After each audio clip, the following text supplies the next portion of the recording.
Fala pessoal, sejam todos muito bem-vindos aí ao nosso 38º episódio do DCMO MarketerCast.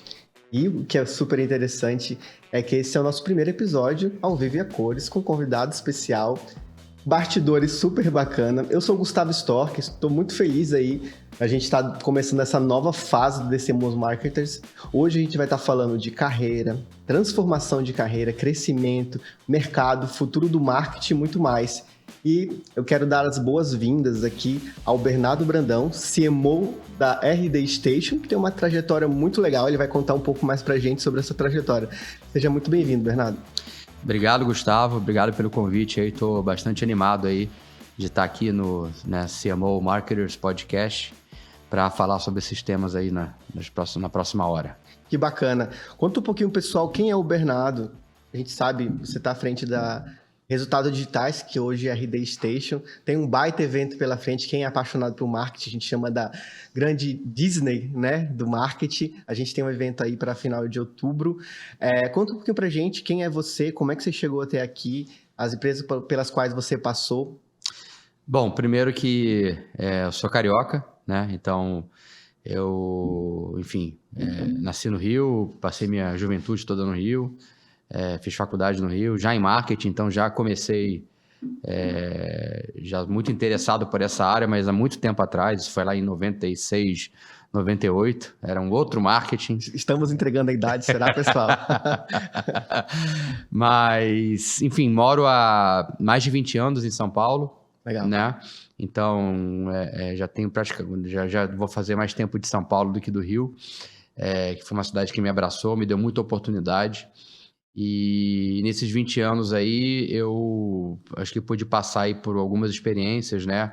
Trabalhei muito com tecnologia, sempre pro lado B2B. Então, é até engraçado porque minha primeira experiência de trabalho ainda no Rio foi numa startup, em 2000. Né? Tinha esse nome na época já? Olha, já tinha, mas era um outro mercado, né? Te via num outro mundo em 2000, né? Há 22 anos atrás. Pós-bolha, né? Eu peguei, na verdade, o próprio processo do estouro da bolha da Nasdaq, né? Uhum. Então, na época, eu trabalhava numa startup. Hoje, ela seria uma fintech, né? Naquela época, não tinha esse nome, mas era um portal financeiro. Legal. Chamado investshop.com. E era um portal que estava buscando educar o mercado sobre, né, como que as pessoas poderiam investir no mercado financeiro, em produtos financeiros pela internet. XP dos anos 2000. Basicamente isso, né? Era muito dessa visão de ser um one-stop shop, de distribuir ações, fundos, previdências, seguros, tudo pela internet. Então, ali já foi uma primeira experiência de passar por um ambiente de uma empresa que está começando, que está desbravando o mercado, mas também, né, que passou por um estouro da bolha da Nasdaq, quando houve uma retração, né, global e também absurda, aqui no Brasil. A empresa que eu estava lá teve também que reduzir, né, a estrutura, o time. Então, já foi um primeiro contato com esse mundo, né? Você comentando, é engraçado, você está falando que teve que reduzir time. Hoje a gente acha, você falou, eu acredito que seja uma fintech. Hoje a gente pode dizer que seria um downsize, porque nessa época atual, a gente tem nomes ressignificando as coisas, mas parece que a fotografia que você está falando do 2000 é um pouco do que aconteceu agora, né? Que a gente está passando agora. Eu até outro dia estava conversando sobre isso, né? Eu acho que a gente acaba vivendo ciclos, né? Uhum. E naquela época, né, quando houve o estouro da bolha, o mercado, né, começou a olhar muito para os fundamentos das empresas, né? Então, naquela época tinha muito negócio que tinha captado e não tinha um modelo de negócio sustentável, não tinha receita, não sabia muito como crescer, era muito na base da expectativa. E assim como naquela época, e né, como a gente olha hoje, os fundamentos são sempre muito importantes. Né? Então, as empresas que vão passar pelos estouros das bolhas, né, das bolsas, por momentos de retração, são aquelas empresas que têm os fundamentos muito sólidos, que conseguem atravessar períodos, né, de altas e baixas, com eficiência, com produtividade, com previsibilidade e, obviamente, fazendo o melhor uso dos recursos que têm à disposição. Perfeito. Então, aí você passou por essa fase nessa primeira empresa e é legal você comentar, quando a gente olha para essa última crise que a gente teve trazendo para o nosso momento atual, né?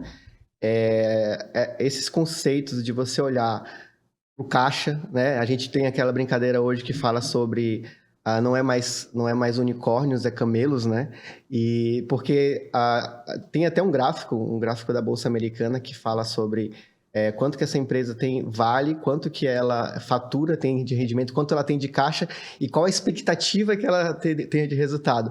Esse emocional é sempre muito maior. Eu acho que a gente viveu uma época de fundos investindo muito, de muita empolgação, de queimar caixa, e é um pouco disso que você está falando lá de trás. Já tinha acontecido isso de maneira cíclica, mas hoje, quando a gente olha para trás e vive esse momento atual, é muito de olhar, cara, como é que está a relação CAC-LTV, como é que está a retenção, como é que está a tua base de cliente, como é que está a NPS, está tendo um cuidado de fato com isso, ou você está trabalhando, queimando dinheiro em brand para aparecer e contratando a todo custo para sobreviver ao próximo investimento?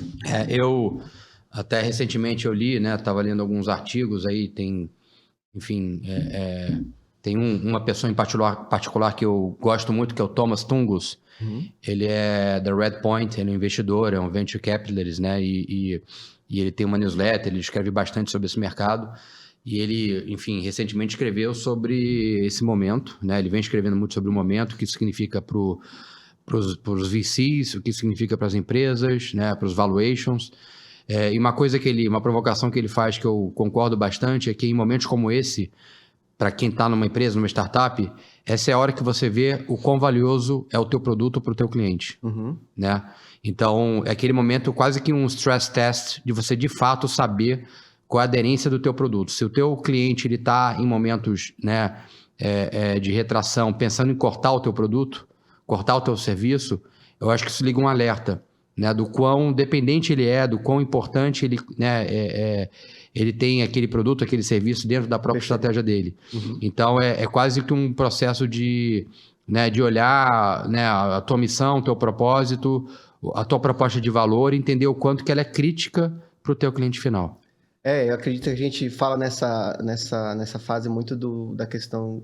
Se o teu produto é muito mais um must-have no dia a dia do teu cliente, ou ele é algo que ele precisa e pode ser substituído por algo mais manual ou uma solução gratuita. Quando tu se torna um must-have no dia a dia, eu acredito que a gente pode até aqui dar um salto, a gente pode brincar aqui, pessoal, de dar um salto aqui, trazer, por exemplo, para a empresa que hoje você representa, que é a RD Station.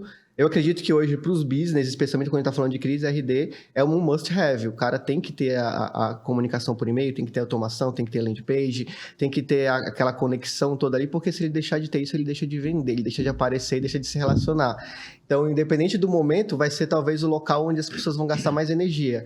Se antigamente o marketing acabava sendo um centro de custo e separado, não tinha poder nas mesas, nos boards, hoje o marketing entra para a mesa e aí isso é particular que nós, executivos de marketing, os CMOs, nossa audiência, tem esse poder de estar na mesa, na decisão, de pensar no budget, na construção, mas as ferramentas, as Martechs, essas ferramentas também entram ali. Então, as empresas precisam entender onde que elas estão nessa categoria, né, de relevância dentro da vida do cliente. Exato, essa é a provocação, né?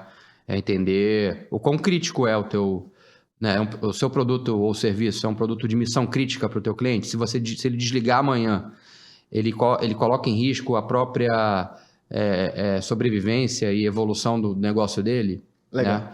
Então, acho que esse momento ele também acaba sendo oportuno para que as empresas avaliem muito bem a sua proposta de valor e pensem, se elas não estão nessa categoria do must-have, o que elas precisam fazer para estar nessa categoria e na cabeça do cliente no futuro, né?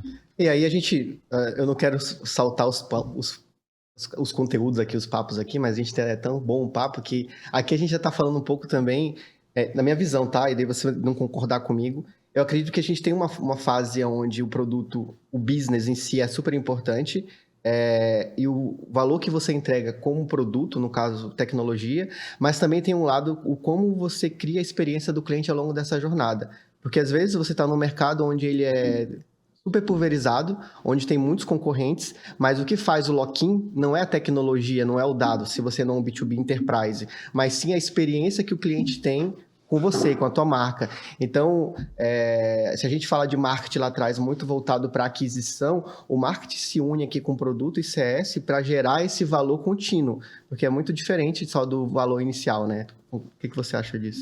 Eu acho que o marketing passou por uma transformação muito grande, né? Quando eu comecei nesse mundo, pensa quase 20 anos atrás, o marketing era aquela área um pouco acessória ao negócio, né? Ela é uma área que cuidava muito, ainda no mundo muito offline, né? Se você pensar lá atrás, ficava produzindo lá os folders de produto, os flyers para o time de vendas, fazia evento, fazia brinde, então era o vendedor chegando na área pedindo brinde para levar para a visita do cliente. Comercial, né? Para fazer a visita comercial. Uhum. E era uma área que não tinha uma função altamente estratégica. Perfeito. Né? Talvez no B2C, ela sim já era uma função mais estratégica, né? Só que o B2B ainda era muito essa dinâmica que eu estava te falando. Eu cresci no mundo B2B, né? Uhum. Então, eu passei por diversas empresas, né, nesses 20 anos. Eu tô há 10 totalmente mergulhado nesse mundo de SaaS, né? Então, entrei nesse mundo quando eu comecei no LinkedIn. Eu fiz o startup do LinkedIn como head de marketing, fui um 10º funcionário.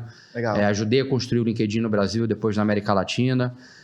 Do LinkedIn fui para a Oracle. Na Oracle, aí, obviamente, o mercado mais enterprise.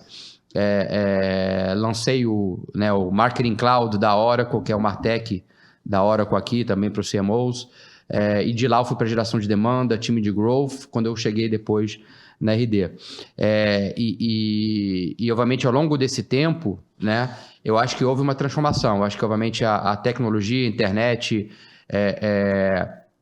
a dinâmica que a gente vive hoje, ela colocou o marketing muito no centro desse processo. Perfeito. Né? O que é muito bacana porque, de fato, hoje, né, quem está numa posição de marketing, de liderança de marketing numa empresa, tem um assento importante na mesa, né? Tem uma responsabilidade direta de gerar crescimento, de trazer receita e de pensar isso sobre a ótica do curto, do médio e do longo prazo. Claro, perfeito.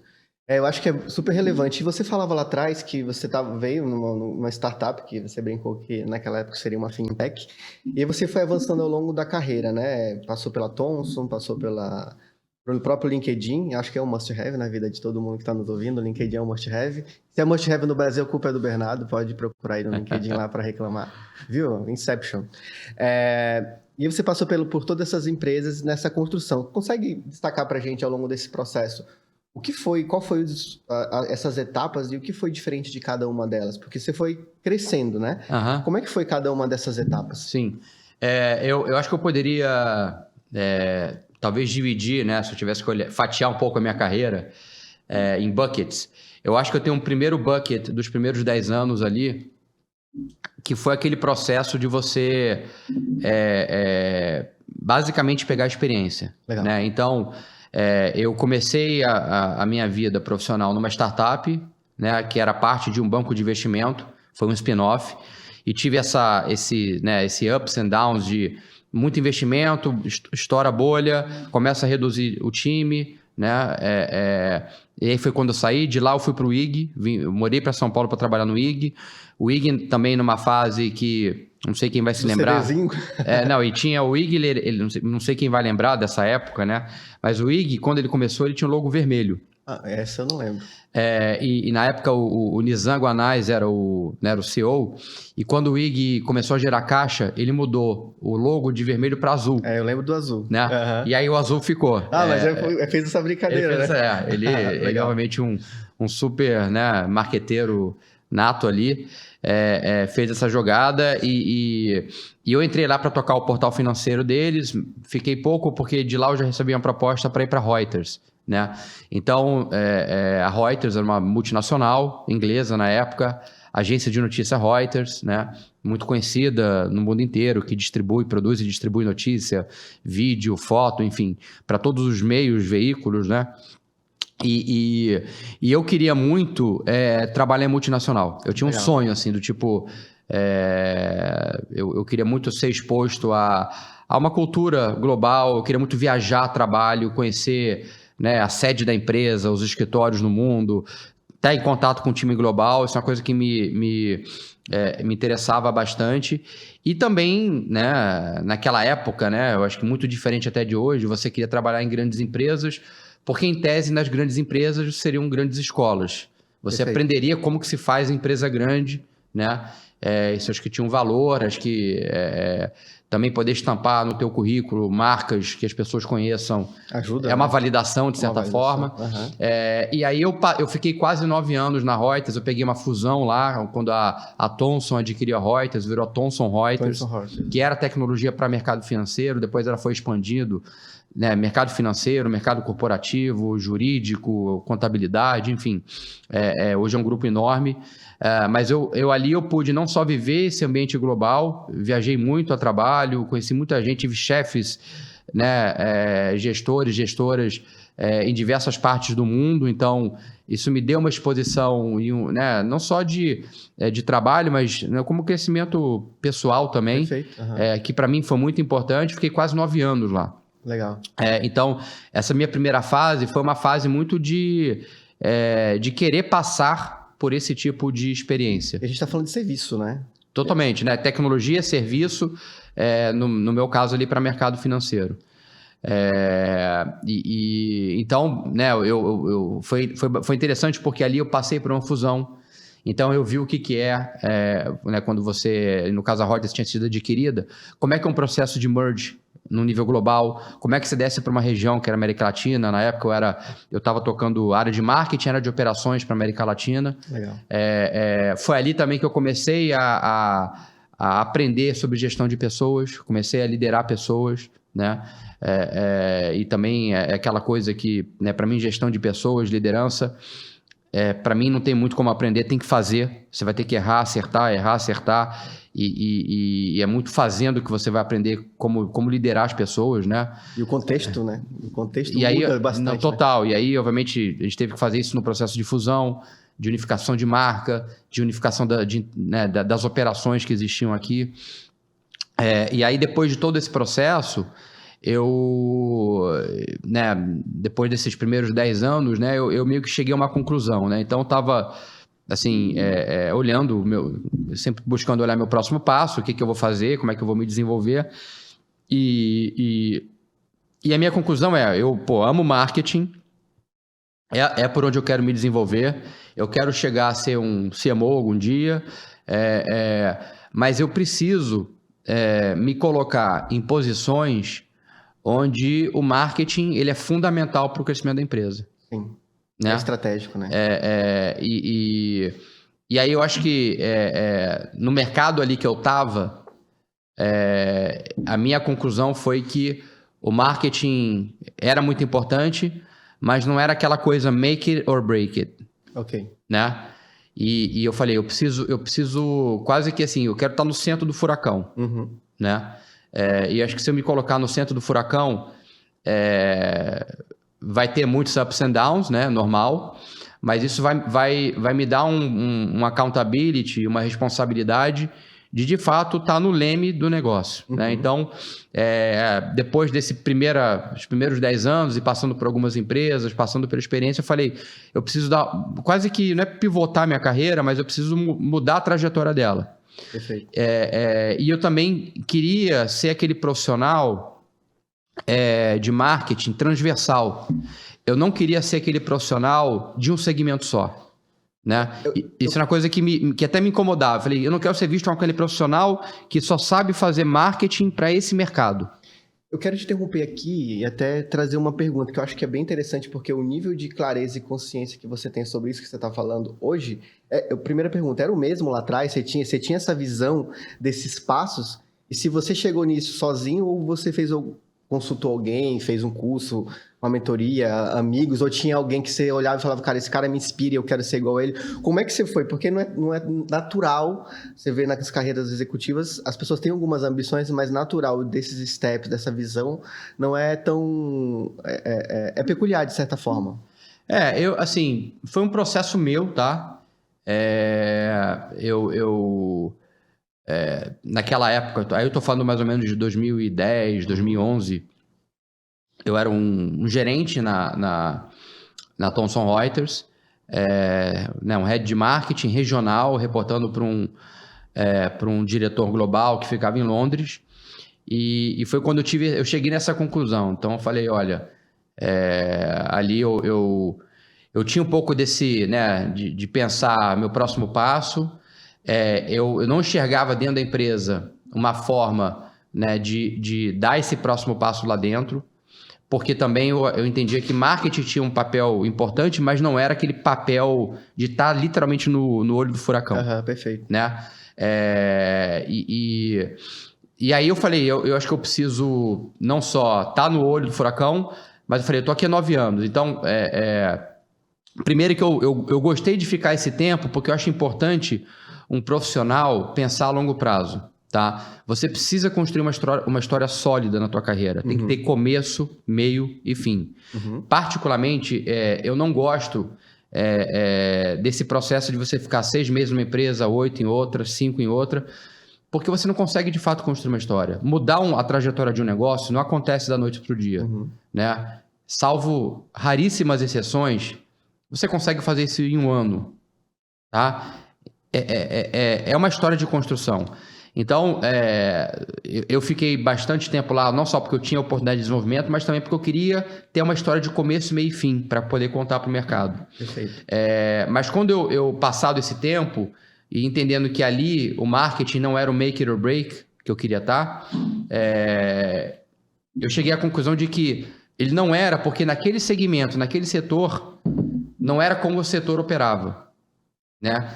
E eu não queria ser também visto, na linha do que eu falei antes, como alguém que só sabe fazer marketing. Eu acho que o profissional de hoje, ele tem que ser aquele cara, aquela pessoa transversal, né? Que sabe vender, né? Se eu estou no B2B, para um profissional de RH, para um profissional de compras, para um CFO, para um CMO, né? Então, eu queria ser percebido, né? E ter os skills para poder chegar lá. E aí eu entendi que naquele momento eu precisava não só sair para um próximo passo fora da empresa, e comecei a pensar para onde que eu queria ir, né? Na época o LinkedIn estava entrando no Brasil, estava abrindo o primeiro escritório, tinha contratado o Oswaldo Barbosa, que era um executivo da Microsoft de anos ali, desse mercado de advertising, e ele ia, né, tocar a operação, começar a operação aqui. E aí o LinkedIn é engraçado, né? Eu já era um super usuário, assim, Heavy user. Heavy user. Eu tinha criado a minha conta do LinkedIn em 2004, mais ou menos. 2004, 2005. Então, logo no início do LinkedIn. E eu já acreditava muito no poder da plataforma, né? E aí, quando eu vi que o LinkedIn estava abrindo o escritório, assim, o meu pensamento, eu tive 2 pensamentos. Primeiro, assim, não tem como isso dar errado, porque eu tinha uma crença de que, assim, era uma plataforma muito poderosa, era o futuro, né? Acho que não só para quem quer ter um perfil profissional, para as marcas explorarem. Eu já estava tentando fazer alguns experimentos em advertising na época da Thomson ali. Então eu falei, isso aqui vai bombar, né, no Brasil e na América Latina. E o segundo pensamento eu preciso fazer parte disso, né? Assim, eu falei, eu quero esse negócio e vou correr atrás. E aí, enfim, tinha pessoas em comum, né? O meu currículo chegou na mão do Oswaldo, né, começamos a conversar, fiz algumas entrevistas, era para uma posição para ser esse head de marketing, reportando para um diretor global lá fora.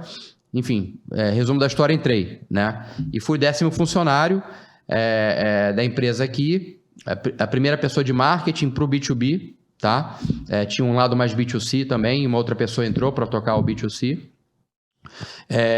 E aí, para mim, essa experiência foi literalmente um ponto de inflexão, né?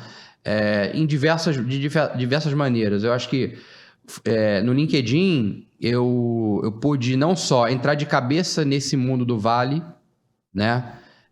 Então, a empresa ficava em Mountain View, do lado do Google. Eu comecei a ir muito para lá, fazia parte de um time global de marketing, com todas as regiões sendo representadas ali.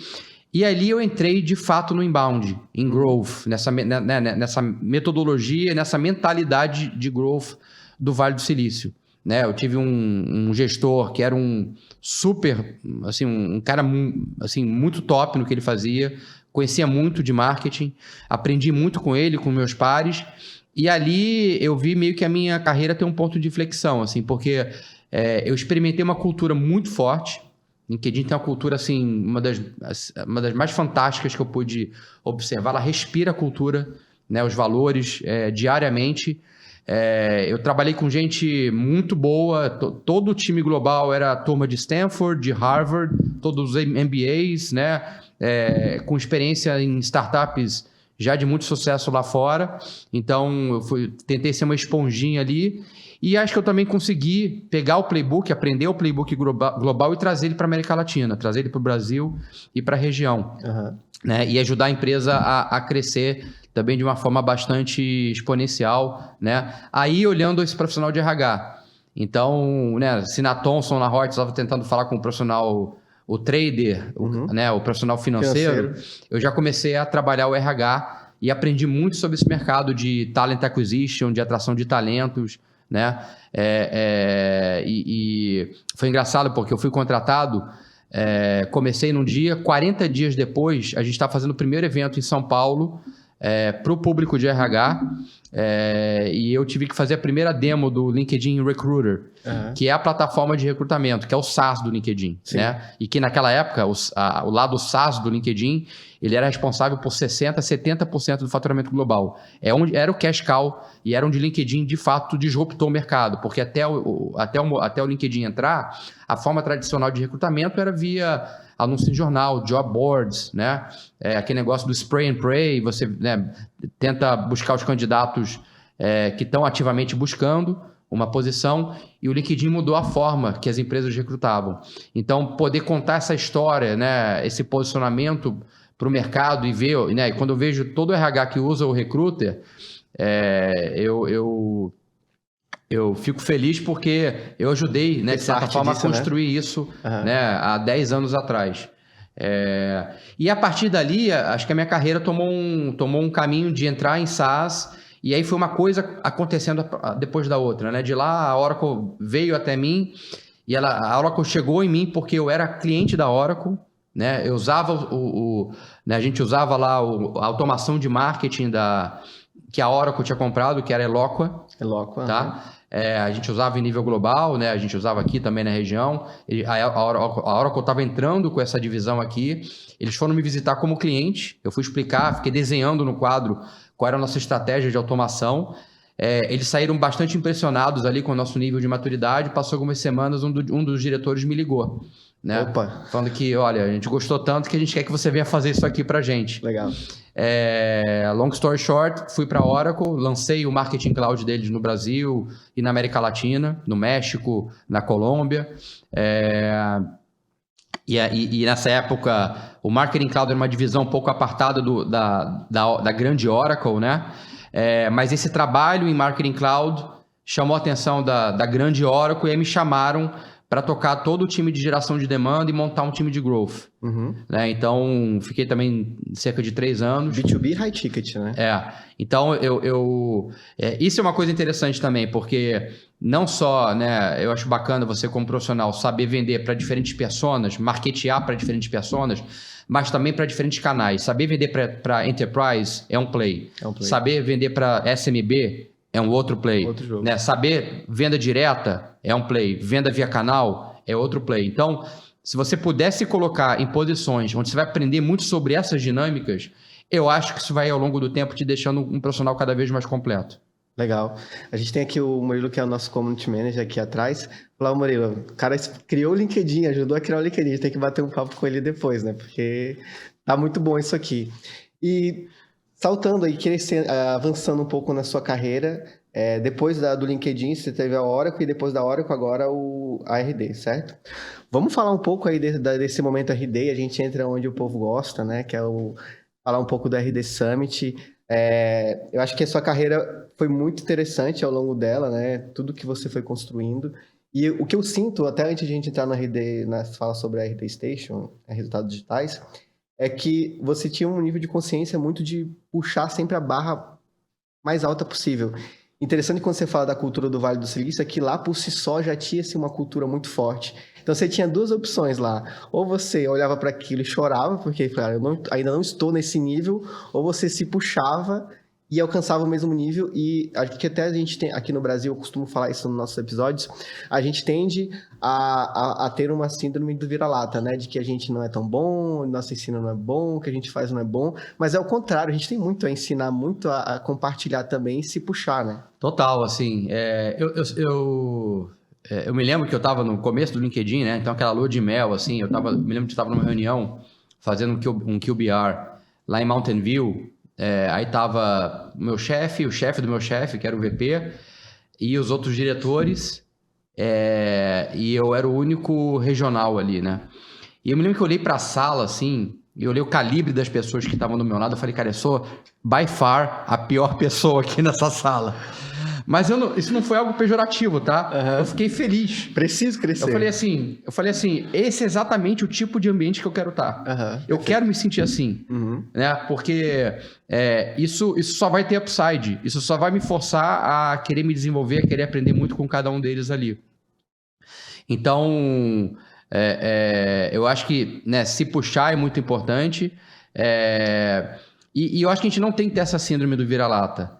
Porque por mais que eu olhasse lá para a sala né, e todo mundo vindo de super escolas, MBAs, com carreiras em consultoria, em outras startups que já tinham virado unicórnio, a gente na América Latina fez muita coisa que ganhou relevância e espaço global, né? Perfeito. Então, eu me lembro que nesse evento que a gente fez, né, então existia um modelo de evento de lançamento, que quando a gente lançava essa divisão numa região. O nosso evento em São Paulo, quando a gente fez, ele foi o maior, né? Comparando todas as regiões. Eu me lembro que de tarde, a gente fez o evento de manhã, de tarde, tinha o All Hands com o CEO global, né? O Jeff Weiner. Uhum. E aí ele mencionou o evento de São Paulo, né? Tipo, a empresa inteira lá no All Hands assistindo ele, pô, acabei de saber que teve um recorde aqui, né? Eles adoravam falar do quebra de recordes internos, né? Quebramos o recorde aqui, o evento de São Paulo e tal. Então a gente também fez muita coisa boa, né? Teve muito programa e muita coisa que a gente criou aqui que depois a gente exportou também, né? Para fora. Porque um dos valores do LinkedIn era leverage. E a forma como o LinkedIn interpretava leverage se alguém em algum lugar do mundo está fazendo algo muito bem, a gente vai pegar isso e vai levar para as outras regiões. Perfeito. Então, a gente pegou muita coisa de outras regiões e trouxe para cá, e a gente também criou muita coisa aqui que foi ser implementado, né, em outras partes do mundo. Que legal. E até aqui a gente falou de bastante coisa, falou do desafio da bolha e tudo mais. Teve algum momento que o Bernardo, pessoa, passou por uma dúvida, teve um medo, um receio, se sentiu inseguro ou, cara, passou um perrengue não tão chique? Teve algum momento nessa jornada que você se viu numa situação assim? Várias vezes, né? Então, as pessoas ficam achando que essa vida, ela é naquela vida toda certinha, linear, tudo dá certo. É o contrário, tá? Você, na maioria do tempo, você passa vários perrengues, né? E eu certamente passei os meus. Assim, me lembro que, só pegando o LinkedIn, nos meus primeiros meses, né? Eu estava trabalhando muito, assim, eu queria dar muito, né? Eu queria provar o meu valor, né? E eu me lembro que, enfim, eu tive que fazer o evento de lançamento 40 dias depois de entrar na empresa, fazendo a demo do produto, conhecer bem o produto para fazer uma demo para todos os RHs, né? E aí, já assim, na sequência, com uma série de ações aí que a gente tinha que fazer para geração de demanda.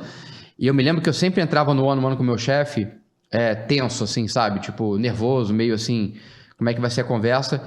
E ele tinha o poder de sempre me acalmar, né? E ele sempre, assim, eu saía leve da conversa com ele, né? Porque...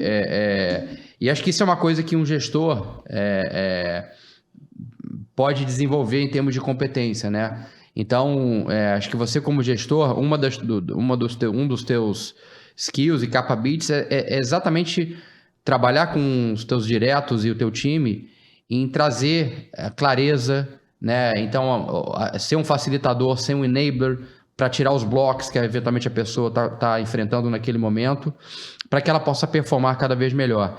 Então, eu me lembro muito disso, assim, que esse gestor, meu gestor, que virou um amigo depois, um mentor, até hoje, ele fazia muito bem esse trabalho. E eu sempre saía mais leve da conversa. Eu entrava, assim, né, com milhões de coisas que eu tinha que falar, com preocupações, com medos de execução, e ele assim, me acalmava e falava, não vai dar tudo certo, vamos por aqui, faz ali, vou falar com fulano, você fala com ciclano. No final dava tudo certo. Então, e esse processo é muito bacana, assim, eu acho que, né, primeiro, todo mundo passa por isso, todo mundo tem medos, tem medo de falhar, tem medo de ser exposto e ser visto como uma pessoa que fraca, não consegue entregar, que é fraca. Fala-se muito hoje de vulnerabilidade, né? Acho que e acho que esse é um lado que o mercado felizmente evoluiu muito, né? Porque falar de vulnerabilidade há 10, 15 anos atrás, você estava ferrado, assim. Se você se expusesse assim, do tipo, olha, eu tenho essas fraquezas, eu tenho esses medos, eu estou me sentindo dessa forma, provavelmente você seria visto como uma pessoa fraca. Né? Expurgado, né? Você era expurgado. Então, assim, que era aquele mundo, né? Um mundo mais rígido, que felizmente não é o mundo que a gente vive hoje. Então, o mundo de hoje permite que as pessoas sejam o que elas são. Permite que as pessoas se mostrem como elas são, vulneráveis, né? Eu acho que vulnerabilidade é sinônimo não é de fraqueza, é o contrário, né? Pessoas fortes se mostram vulneráveis. Perfeito. Né? E todo mundo passa por isso, né? Eu, na minha carreira, assim, eu já tive, e até hoje, acho que a gente tem que lidar com os nossos medos, né? Os nossos fantasmas, né?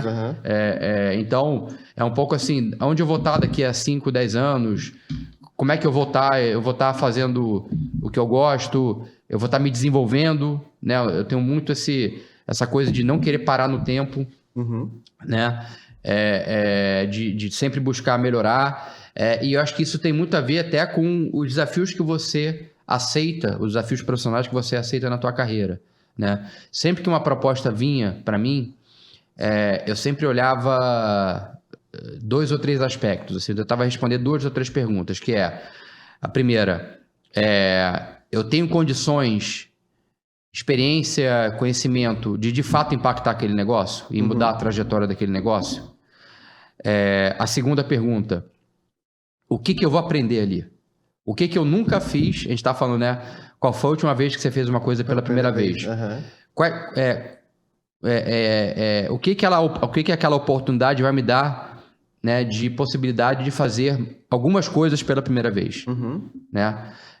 E terceiro, se eu for para essa oportunidade, vislumbrar o que isso me leva no próximo passo. Perfeito. Então, e para mim, a linha do desenvolvimento está muito de você abraçar oportunidades que vão te colocar em situações, em cenários que você nunca viveu antes, né? É isso que vai te gerar o crescimento. Vai ser desconfortável. Você tem que, para mim é aquela coisa, você tem que se sentir confortável no desconforto o tempo inteiro. Tá? Se você estiver muito confortável, você assim, pensa um pouco, porque talvez você entrou numa zona muito de ficar fazendo mais do mesmo, assim. Então, eu acho que no caso da RD, eu também fui na RD tentando responder essas 3 perguntas, e na linha do que eu, né, de coisas novas, eu tinha uma convicção de que se eu continuasse numa multinacional, eu ia ter uma carreira de executivo, ia continuar crescendo, uma carreira talvez um pouco mais linear, mas certamente eu não ia passar por situações que eu acabei passando numa empresa startup com alto crescimento, fazendo rodada de investimento, também tendo que resolver muito problema, né? E isso fez com que eu, né, tô na RD há 4 anos e meio, que eu passasse por muita coisa que eu tenho certeza que eu não passaria numa multinacional, né? Perfeito. Então, eu acho que todo mundo deveria olhar um pouco e tentar responder, como eu uso, um frame que eu uso para mim, de responder essas 3 perguntas. se desafiar um pouco, né? Desafiar, a gente tem lá na nossa frase, a gente tem um evento que vai acontecer hoje, que é challenge, os seus desafios, né? Desafie os seus desafios, né? Não quebre as barreiras, quebre os seus limites, não deixe que o momento, a circunstância te defina o que você é, o que você vai conseguir fazer. Então, acho que é bem isso um pouco do que você está trazendo. E aí eu acredito que tem muitas dicas, muitas ideias bacanas que se você anotar aí, você vai pegar bem para sua carreira.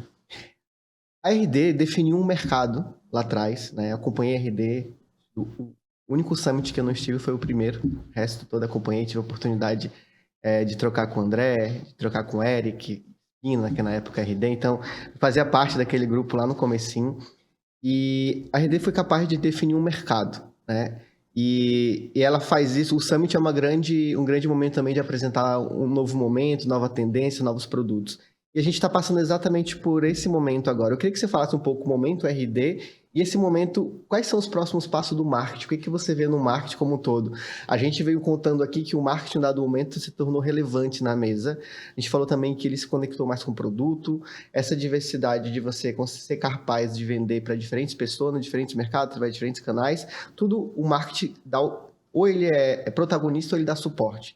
A gente passou os últimos anos falando muito de Customer Data Platform, né? Eu tive uma experiência como CMO do Pips, que acabou trabalhando um pouco disso, e a gente está indo para onde agora na tua visão, sendo que lá atrás a RD construiu a visão do inbound, a visão do relacionamento, e a gente está indo para onde nesse momento na tua visão e como é que a RD também se coloca nesse mercado? Uhum. Bom, assim, eu acho que, primeiro, né,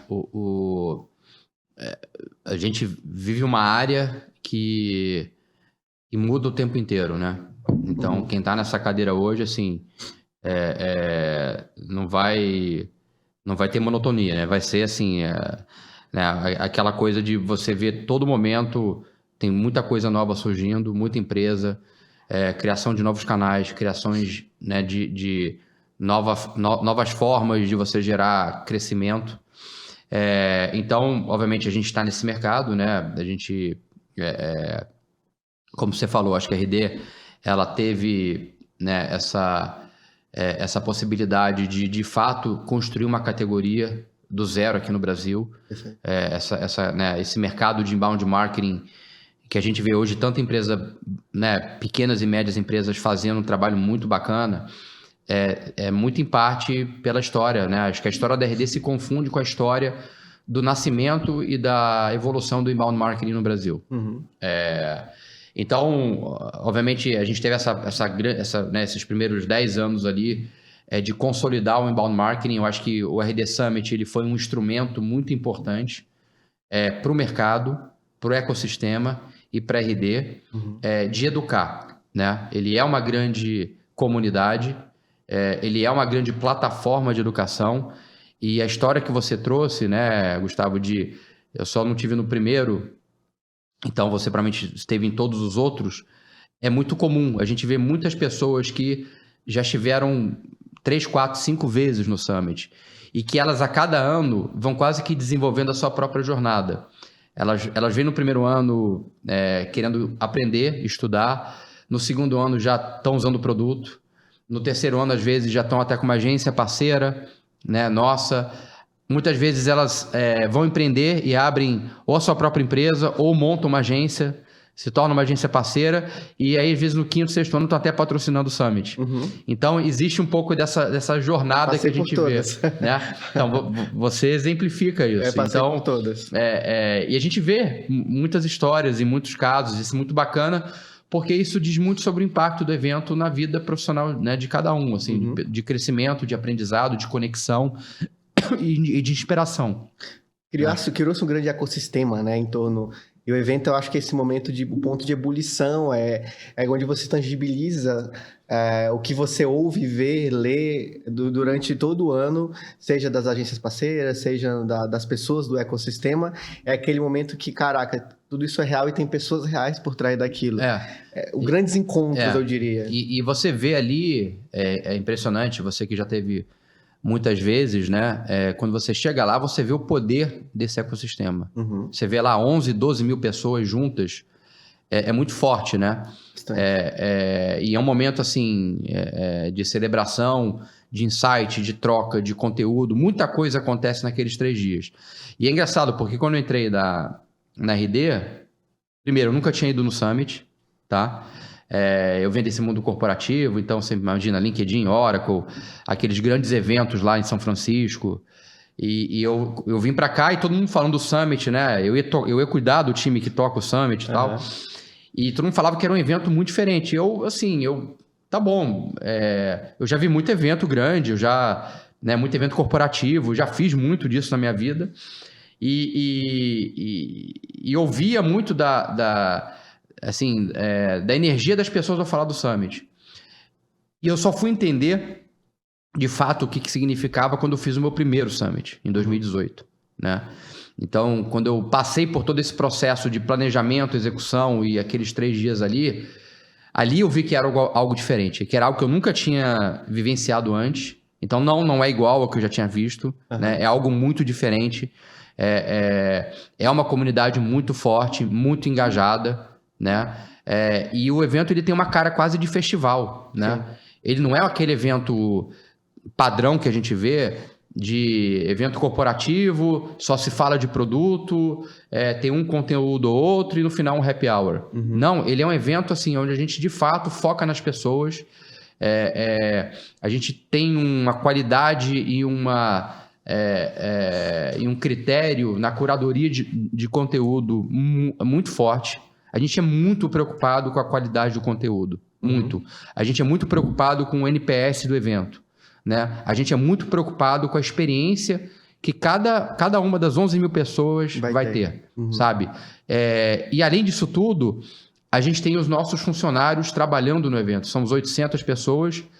Internamente, a gente se autodenomina R-Doers, né? R-Doers. E as 800 pessoas estão lá.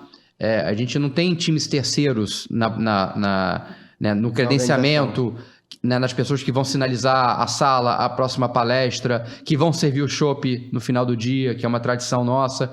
A gente tem o nosso time, né? Então, é uma experiência diferente. Todo mundo ali tá, obviamente, numa posição ali de ajudar quem está no evento, mas você vai ter o dev do lado da pessoa do administrativo, do lado de alguém de vendas, do lado de alguém de marketing, que está no dia a dia vivendo essa cultura, vivendo o impacto que a gente fornece para os clientes e tentando prestar melhor serviço, a melhor experiência naqueles 3 dias. Legal. Então, para a própria equipe, é um momento único também, né? Sim. O que eles constroem ali, o que eles vivenciam ali. O Summit, ele também é um grande instrumento de reforço da nossa cultura, reforço dos nossos valores. Porque a gente consegue viver ali todo o conjunto de valores que a gente tem dentro da RD. Muito bom, cara. E assim, se você está ouvindo a gente e já passou o Summit de 2022, né, esse episódio está sendo gravado em 22, já se prepara para 23, dá tempo de vir aí. O Bernardo falou bem, eu participei de todos esses eventos, é muito interessante, é muito bacana. A gente ficou órfão 2 anos, se eu não me engano, sem evento. Então, acredito que quem vai vir em 22 deve ter uma expectativa muito bacana do que vocês estão preparando aí para 22. E, certamente, acho que é um trabalho, um dos poucos eventos desse patamar. Eu acho que hoje a RD, eu lembro até das conversas, escolheu que o evento permanecesse aqui em Floripa do que levar para outro local. Não sei se tem ideia de levar para outro local, mas por ser aqui tem um charme maior, tem uma pegada legal de ser a casa, né? Da onde tudo surgiu, né? Esse ano vai ser muito especial, né? Porque depois desse ato de 2 anos, né? Então, não é que a gente não fez nada. A gente foi para online, fizemos 2 anos esse evento online. O Hostel, que também assim, atraiu, no ano passado, quase 100 mil pessoas. E a gente, depois de 2 anos, está muito feliz de poder voltar no presencial. A gente sabe que o presencial é fundamental, né? Tá junto, celebrar junto, aprender, ter insight, ter a conexão. Presencial, nada substitui. Então, acho que vai ser muito especial porque é aquela energia represada de 2 anos, uma vontade da comunidade muito forte de se reencontrar, né? Acho que vai ser um grande ponto de reencontro da comunidade. E também a gente vai trazer muita novidade, muito lançamento, né? Vamos anunciar muita coisa bacana ali nos 3 dias de evento. Legal. Papo bom passa muito rápido, né, Bernardo? A gente já está aí caminhando para o final da nossa conversa. E eu costumo brincar com todas as pessoas que a gente conversou aqui ao longo desses 38 episódios que, cara, deixa uma mensagem final pro pessoal. Pode ser um livro, alguém que te inspira, alguém que você segue e admira bastante. Uma dica que gere valor para quem tá nos assistindo agora, né? Ou nos ouvindo. Legal. Bom, você falou de, né, vamos falar de pessoas aqui, né? Acho que marketing tem muito a ver com pessoas, né? Perfeito. E eu acho que a gente, como marqueteiro aqui, como líderes de marketing, a gente sempre está buscando gerar mudança de comportamento, né? É tirar uma pessoa de um status quo e levar para uma nova condição, né? Para uma transformação. É isso que a gente busca no final do dia. Quer seja num ambiente B2B, quer seja num ambiente B2C. Então, pensando, né, sobre pessoas, tem 2 nomes que me vêm à cabeça, né? Um da área e um pouco adjacente. Bom, alguém que eu sigo em marketing, né, que eu adoro é o Dave Gerhardt, né?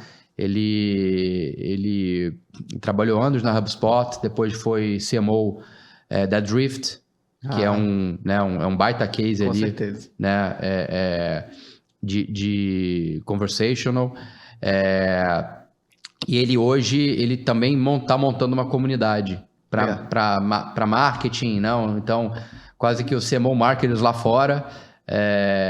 E ele tem uma newsletter, ele dá muita dica para quem está nessa carreira, né, com muito insight. Então, sugiro aí que sigam ele no LinkedIn, no Twitter, enfim, ele é muito ativo e produz muito conteúdo.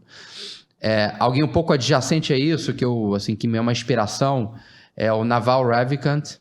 Não sei se você conhece, mas... Almanac do Naval. O Almanac do Naval é uma coletânea, é um livro, né, que é uma coletânea dos pensamentos dele. Eu costumo brincar que o Naval é uma mistura de empreendedor com filósofo atual, né? Então, ele não só viveu muito o empreendedorismo, né? Ele é o founder do Angel List, investidor serial, enfim, em vários negócios. E ele é alguém que, assim, que de fato me inspira muito, porque ele tem visões e pensamentos sobre todos os aspectos da nossa vida, né? De o que é sucesso, felicidade, meditação, de jogar os jogos da vida, né? E ele tem um livro, né? O Almanac do Naval Ravikant. Então sugiro, está até disponível. Acho que o PDF você consegue até baixar na internet. E acompanhá-lo também no Instagram, no Twitter, enfim. Ele tem algumas pérolas ali que, se você, enfim, tiver interesse até de ampliar e ir além do nosso mundo de marketing, olhar para a vida mesmo, né? Os nossos desafios de vida, ele é alguém que é bastante inspirador.